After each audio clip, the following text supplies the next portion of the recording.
Hello viewers, இன்னைக்கு நம்ம பார்க்க போறது ஒன் பீஸ் எபிசோட் 426 பார்ட் 2.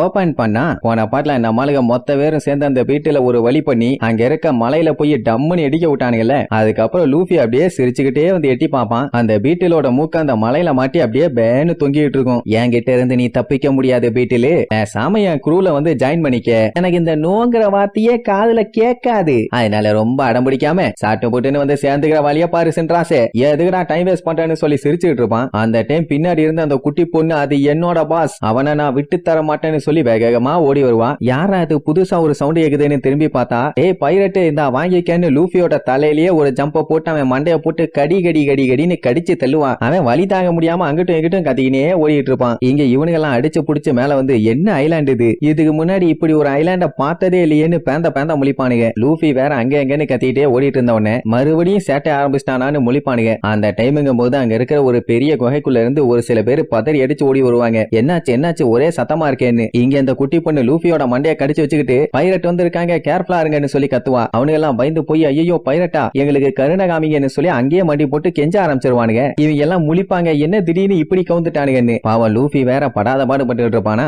அந்த டைம் தான் அந்த இடத்துக்கு ஒரு பெரியவர் வருவாரு. அவருக்கு நம்மளால ஆல்ரெடி நல்லா தெரிஞ்சிருக்குது, நீங்க ஸ்டார் ஹேட் பைரட்ஸ் தானேன்னு கரெக்டா கேட்பாரு. எது இவங்க தான் அந்த ஸ்டார் ஹேட்டான்னு அத்தனை பேருமே ஷாக் ஆகி எல்லாரோட பேரையுமே கரெக்டா சொல்லுவாங்க. இது பைரட் ஹண்டர் ஜோரோ, இது பிளாக்வுட் சஞ்சி, இது இது இது யாருன்னு தெரியலையே, ஆமா யார் நீன்னு கேட்பாங்க. ஆட்டம் கொய்யாலையிலான்னு கொலை காண்டாவான். அந்த குட்டி பொண்ணு அதுக்கு மேல கொலை வெறியில கத்திட்டு இருப்பா. என்னன்னா அவளோட பாச அவகிட்ட இருந்து இவங்க ஆட்டைய போட ட்ரை பண்றானுங்களாமா. என்ன விடுங்க, அவனுங்க வாயில மண்ணலி போட்டு வந்துடுறான்பா. அந்த குட்டி பொண்ணோட பேரு யோகோ. எல்லாம் சேர்ந்து இவ்வளவு கோவப்படாத, கொஞ்சம் சைலண்டா இருன்னு சொல்லுவாங்க. ஆனா அவ அடங்குற மாதிரி இல்ல. விட்டா இப்பவே எல்லாத்தையும் கொன்னு புதைச்சு பத்தி பொழுத்தி மாலை போட்டுருவா போல, அவ்வளவு வெறி. லூஃபி மண்டைய கடிச்ச உடனே அவன் சொரின்னு சொரிஞ்சு தள்ளிட்டு, அப்ப நீ தான் அந்த வீட்டுக்கு ஓனரானு கேப்பான். அவன் நான் ஓனர்லாம் இல்ல, அந்த பாஸ் என்னோட ஃப்ரெண்டும்பா. ஃப்ரெண்டா அப்படின்னா அது ஆல்ரெடி வேற ஒருத்தர் டீம்ல இருக்குதா, அதை என்னோட டீமுக்கு கொண்டு வர ஏதாச்சும் வாய்ப்பு இருக்காடா கண்ணான்னு கேப்பான். அது நான் செத்தாதாண்டா நடக்கும், நன்னாரி பயிலாம்பா. அது மட்டும் இல்லாம இந்த மலையில பாத்துட்டு பல்ல கடிப்பா பாக்கணுமே, இன்னும் கொஞ்சம் அழுத்தி கடிச்சானா போதும் பல்லெல்லாம் சுக்கலா தெரிச்சிரும், அந்த அளவுக்கு குலவெறியில கடிச்சுக்கிட்டு இருக்கா. உடனே லூஃபி அப்படியே குறுகுறுன்னு லுக்கூட்டுட்டு சடனா இழிச்சுக்கிட்டே சரி ஓகேப்பா நான் வேணா கிவ் அப் பண்ணிடுறேன், எனக்கு அந்த பீட்டில் வேண்டாம் நீருவான். எது வேண்டாமா, என்ன உடனே மாறிட்டானேன்னு முழிப்பா. அதுக்கப்புறம் என்ன பண்ணுவான், அந்த மலையில மாட்டிட்டு இருக்கே பீட்டில்,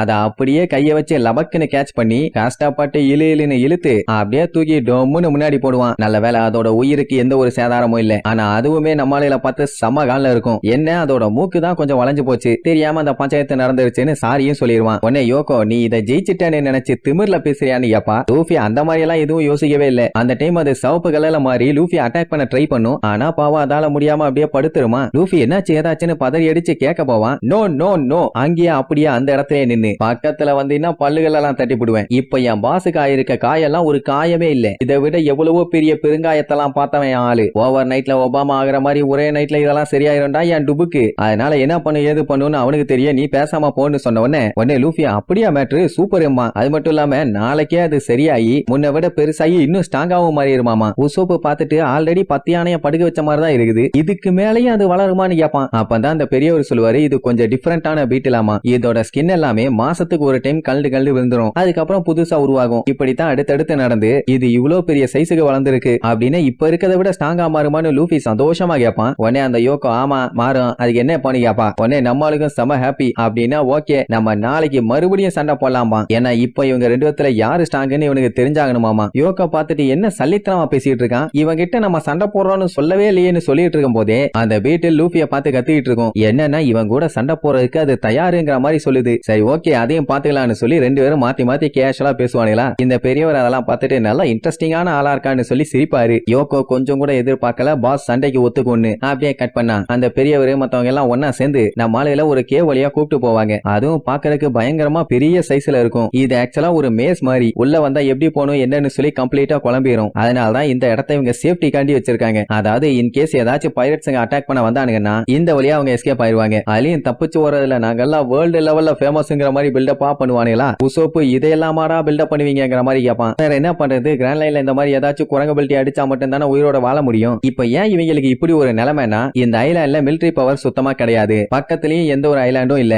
அதனால நேவி ஆளுங்க இவங்களை அம்போன்னு கை கழுவிட்டு போயிருவாங்க. அந்த டைமுங்கும் போது யாராச்சும் அட்டாக் பண்ண வந்தா இவங்க தானே சேஃப்டியா இருந்துக்கணும். அதனாலதான் இவ்வளவு வேலை. நேவின்னு சொன்னவனதான் சஞ்சய்க்கே ஞாபகம் வருது, அந்த குட்டி பொண்ணு நேவியோட ட்ரெஸ் போட்டிருக்குல்ல, அது ஏன் எதுக்குன்னு கேட்பான். ஆக்சுவலா அது அவங்க அப்பாவோட மெமரிக்காண்டி அவ போட்டிருக்காளாமா. சொல்ல போனா அவங்க அப்பா வந்து ரொம்ப ரொம்ப நல்ல மனுஷன். இவங்க ஐலாண்டு அடுத்தடுத்து பைரட்ஸால அட்டாக் ஆகிறத பார்த்துட்டு அவரால் தாங்க முடியாம இங்கேயே தங்கி இந்த ஐலாண்ட்லயே இருந்து யாருக்கும் எதுவும் ஆகாம ப்ரொடெக்ட் பண்ணலாம்னு முடிவு பண்ணிட்டாரு. இதெல்லாம் கேட்டுட்டு மெமரிஸா, அப்ப அவருக்கு என்னாச்சுங்கிற மாதிரி சஞ்சய் கேட்பான். ஒரு 5 வருஷத்துக்கு முன்னாடி இந்த சம்பவம் நடந்துச்சு. என்னன்னா, ஒரு நாள் இந்த தீவை அட்டாக் பண்ண பைரட்ஸ் எல்லாம் வந்துட்டானுங்க. சோ மனுஷன் தனியா நின்று சண்டை போட்டு கடைசியில செத்து போயிட்டாரு. அந்த இழப்பை யோகோவால தாங்கிக்க முடியல. உடனே அவங்க அப்பாவோட ட்ரெஸ் போட்டுக்கிட்டு ஃபீலிங்கோட சுத்த ஆரம்பிச்சா. கவலை கவலை எப்பவும் கவலை தான். அடுத்து ஒரு 3 வருஷத்துக்கு அப்புறம் தான் பாஸ் இவங்க கிட்ட வந்துச்சு. அதான் அந்த பீட்டில். அது வந்ததுல இருந்தே யோகோ அது கூட நல்லா பாண்ட் ஆயிட்டா. சொல்ல போனா இப்ப அந்த பீட்டில் தான் இந்த ஐலாண்டோட கார்டியன் ஏஞ்சலே. அதை பார்க்கும் போதெல்லாம் அவளுக்கு அவங்க அப்பா ஞாபகம் தான் வரும். ஏன்னா அவரும் இந்த ஐலாண்டை காப்பாத்தான் படாத பாடுபட்டாரு. அதே தான் இந்த பீட்டிலும் பண்ணிட்டு இருக்குது. சரி, பைரட்ஸுக்கு பயந்து தானே இவ்வளவு வேலையும் பண்ணிருக்காங்கன்னு சொன்னாங்க.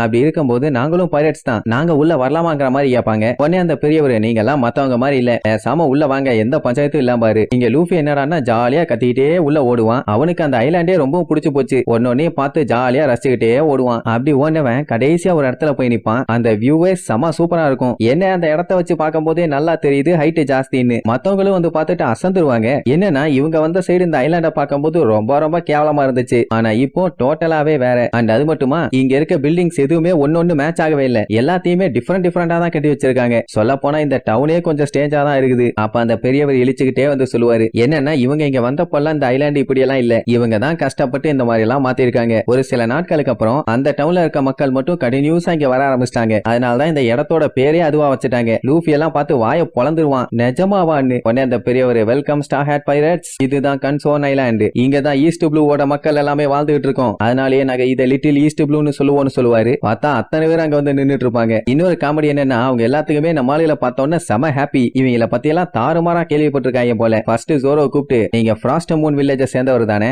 அந்த இடத்துல இருந்து வரவங்களுக்காகவே நாங்க ட்ரைனிங் ஹால்லாம் ரெடி பண்ணி வச்சிருக்கோங்கிற மாதிரி சொல்லுவாங்க. நம்ம பயிலுக்கு தான் எப்பவுமே ட்ரைனிங் பண்றதா ரொம்ப பிடிக்குமே. அதனால ஷாக்கா கேட்பான், இங்க சஞ்சீவ் வளர்ந்தது பரட்டிங்கிற அந்த லோக்கல் ரெஸ்டாரண்ட்ல. அதே மாதிரி இங்க லோக்கல் பரட்டி ஒண்ணு இருக்காமா, நீங்க வேணா சாப்பாடு ட்ரை பண்ணி பாருங்க, செம டேஸ்டா இருக்கும் பாக்கிய. பரட்டி இங்க இருக்கான்னு பேந்த முழிப்பான். உடனே உசோப்பா அடிச்சு புடிச்சு முன்னாடி போய், ஏப்பா சிறப்பு வில்லேஜை சேர்ந்தவங்க யாராச்சும் இருக்கீங்களான்னு கேட்பான். லூயிஜியான்னு ஒருத்தி இருக்காளாமா. அவ ஒரு லக்ஸூரியஸான மேன்ஷன்ல வாழ்ந்துட்டு இருந்தவன்னு வேற சொல்லுவாங்களா. சிறப்பு வில்லேஜ்ல நம்ம லூஃபிக்கு தெரிஞ்ச வரைக்கும் கையா மட்டும்தான் பெரிய மேன்ஷன்ல வாழ்ந்துகிட்டு இருக்கா. ஏன்னா அவ பணக்காரி. சொல்ல போனா அது கையா மேன்ஷன். என்ன இவனுக்கு புதுசா சொல்றானுங்களேன்னு பேந்த முழிப்பான். இதெல்லாம் ஓரமா இருந்து பாத்துட்டு இருந்த அந்த குட்டி பொண்ணு கொலை காண்டாவா. இவனுக்கு எல்லாம் எப்படியோ வந்து சேர்ந்துகிட்டானுங்க. ஆனா இந்த பைரட்ஸ் எல்லாருமே எப்பவும் ஒரே மாதிரிதான், கொலகார பயலுக அப்படின்னு கண்ணுல கொலவெறியோட சொல்லுவான். இப்படி இங்க இவங்க 4 பேர் வந்துட்டாங்க. அதே நேரம் இங்க கப்பல்ல இருக்கவங்களுக்கு பதட்டம் இருக்குமா இல்லையா, சாப்பருக்கெல்லாம் பீதி, அவங்க நல்லா தான் இருக்காங்களா என்னன்னு. நமிக்கு ஃபுல் கான்பிடென்ட், அவனெல்லாம் யாராலையும் தொட முடியாதுன்னு. ஓபின் என்ன சொல்லுவா, பேசாம பூச்சிகளை பிடிக்கிறதுக்குன்னு ஏதாச்சும் கூண்டு ஒண்ணு ரெடி பண்ணும்பா, இப்ப தேவையில்லாம ஏகப்பட்ட பஞ்சாயத்து வந்துருச்சுல்ல. உடனே பிராங்கி இருந்துகிட்டு, அட ஆமாப்பா, ஒருவேளை அந்த பீட்டில் நம்ம கூட சேர்ந்துச்சுன்னா அதுக்கு கண்டிப்பா தேவைப்படும்பா. அந்த டைமுங்கும் போது நமிக்கு போன் வரும். யாரானா நம்ம உசோப்பு. அவங்கிட்ட என்னாச்சுடா ஏதாச்சும் பஞ்சாயத்தான்னு சொல்லி விசாரிச்சா, அதெல்லாம் ஒண்ணு இல்லம்பா, உள்ளுக்குள்ள இருந்து வேற பயங்கரமா நிறைய பேர் கத்துற சவுண்ட் கேட்கும். அவன் அமைதியா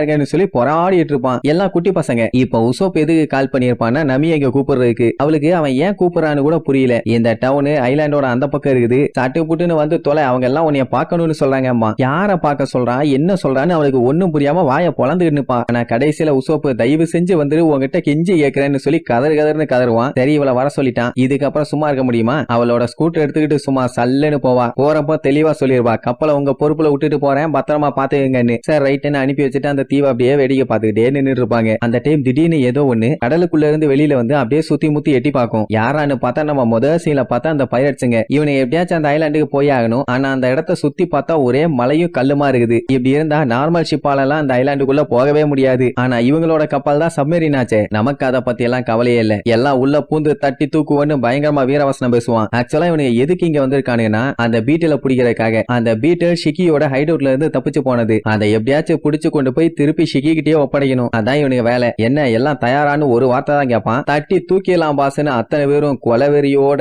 கத்துறதோட இந்த எபிசோடுக்கு எண்டு கார்டு போட்டு முடிக்கிறாங்க.